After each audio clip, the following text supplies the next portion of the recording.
we have learned that photosynthesis consists of two phases. The first is the light phase and second is the carbon fixation phase. The carbon fixation or carbon assimilation phase occurs in the stroma of chloroplast, in which the assimilatory powers, that is ATP and NADPS2, which are produced during light phase, are utilized to reduce carbon dioxide to carbohydrates, and depending upon the number of carbons that are present in the first product that are formed during carbon fixation, this carbon fixation phase in plants is of two types. First is the C3 cycle and second is the C4 cycle. The C3 cycle, the carbon assimilation pathway, was discovered by Melvin Kelvin and his associates Benson and Bassam by using an radioactive isotope of carbon, that is carbon C14.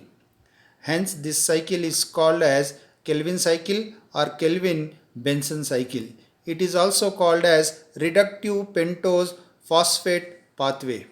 And this cycle consists of three phases. First is the carboxylation phase, the second is the reduction phase, and third is the regeneration phase.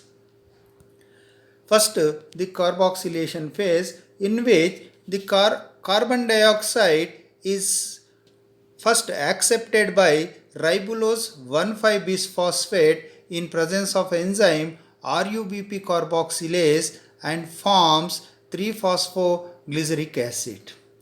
So, in this, the carbon dioxide is accepted by ribulose 1,5-bisphosphate. So, ribulose 1,5-bisphosphate is the primary acceptor of carbon dioxide and it forms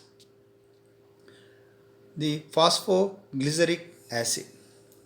This phosphoglyceric acid now undergoes phosphorylation in presence of enzyme phosphoglycerokinase and forms 1,3-bisphosphoglyceric acid.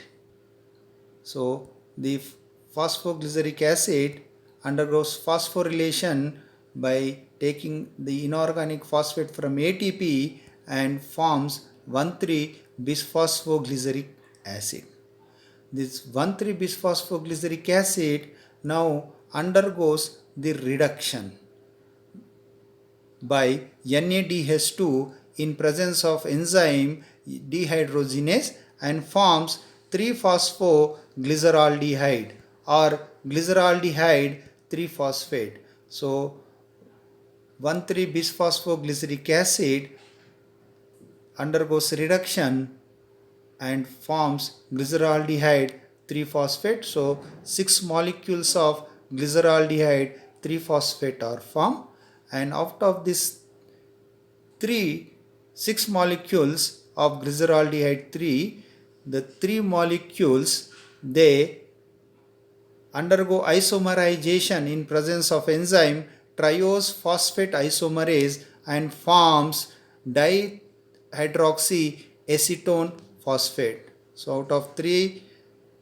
glyceraldehyde 3-phosphate molecules, the 3 molecules, they undergo isomerization and form dihydroxyacetone phosphate.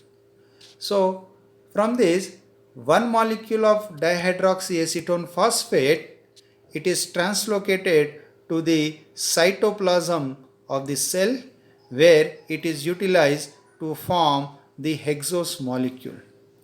The remaining 5 molecules of glyceraldehyde 3-phosphate are utilized for the regeneration of ribulose 1,5-bisphosphate. So, the reaction that comes now, they come under the regeneration phase. So, in this, first, the one molecule of glyceraldehyde 3-phosphate now reacts with dihydroxyacetone phosphate, that is, these two molecules, they undergo condensation in presence of enzyme aldolase and form fructose 1,6-bisphosphate. So, here the 3-carbon glyceraldehyde 3-phosphate undergo condensation by the 3 carbon dihydroxyacetone phosphate and form a 6 carbon fructose 1,6 bisphosphate.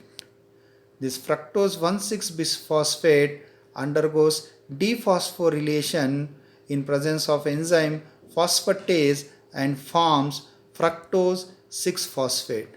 So the fructose 1,6 bisphosphate loses the 1 phosphate, inorganic phosphate, and becomes fructose 6 phosphate.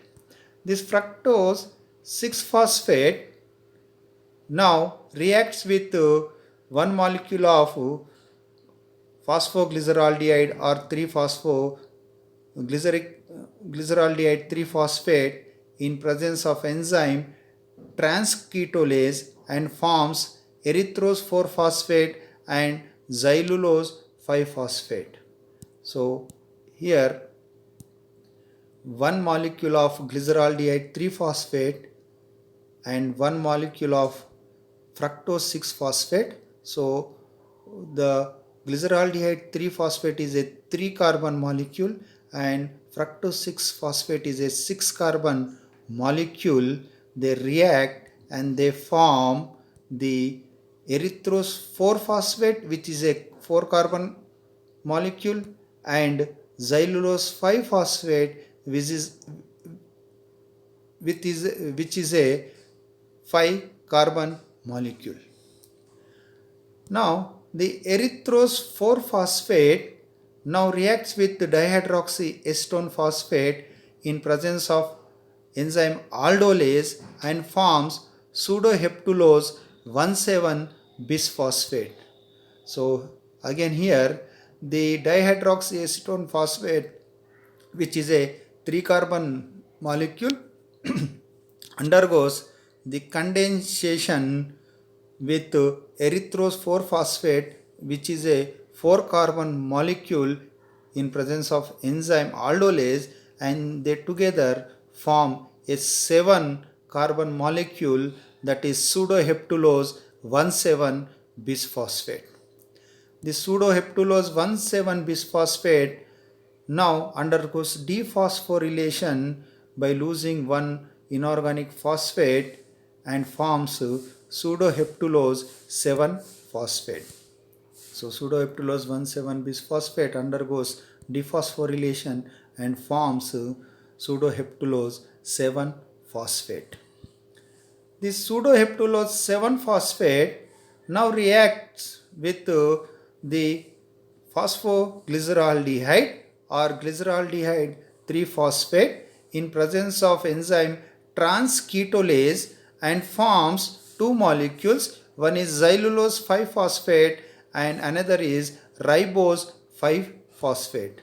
So pseudoheptulose 7-phosphate, which is a 7 carbon molecule, now react with a 3 carbon molecule, that is glyceraldehyde 3-phosphate, and they form 2 molecules. One is xylulose 5-phosphate, which is a 5 carbon molecule, and ribose 5-phosphate, which is again a 5 carbon molecule.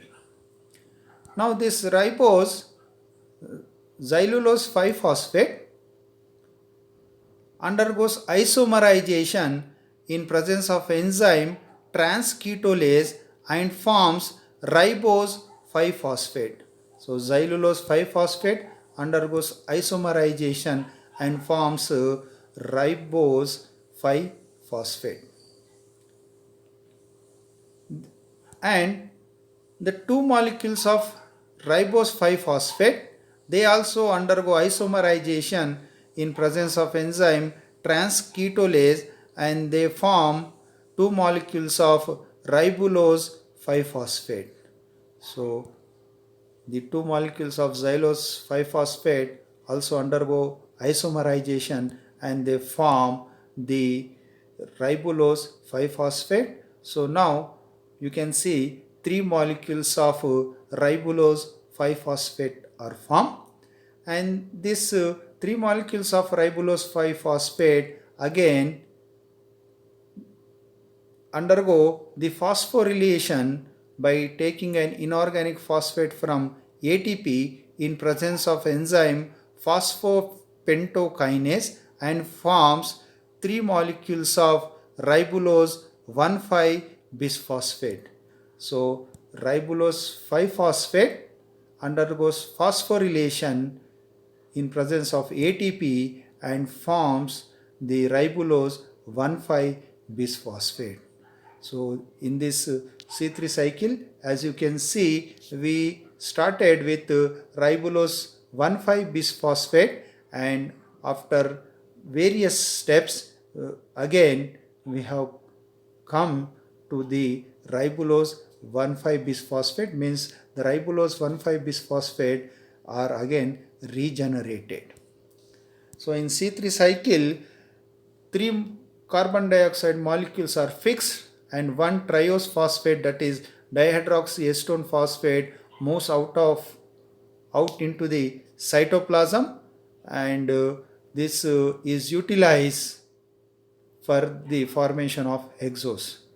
But to form this hexose or the carbohydrate, we need 2 molecules of dihydroxyacetone phosphate, because we know dihydroxyacetone phosphate is a 3 carbon molecule, whereas the glucose is a 6 carbon molecules. So the C3 cycle is again repeated, in which the 6 molecules of carbon dioxide are utilized to form 2 molecules of DHAP, that is dihydroxyacetone phosphate, and these 2 molecules of DHAP, they are translocated to the cytoplasm, where they are utilized to form an hexose sugar. So to form an hexose sugar in C3 cycle, 12 NADPH2 and 18 ATPs are utilized, and this is the complete equation of C3 cycle, in which 6 molecules of ribulose bisphosphate accept 6 molecules of carbon dioxide and forms 1 molecule of glucose, and during this reaction 18 ATPs and 12 NADPH2 are utilized.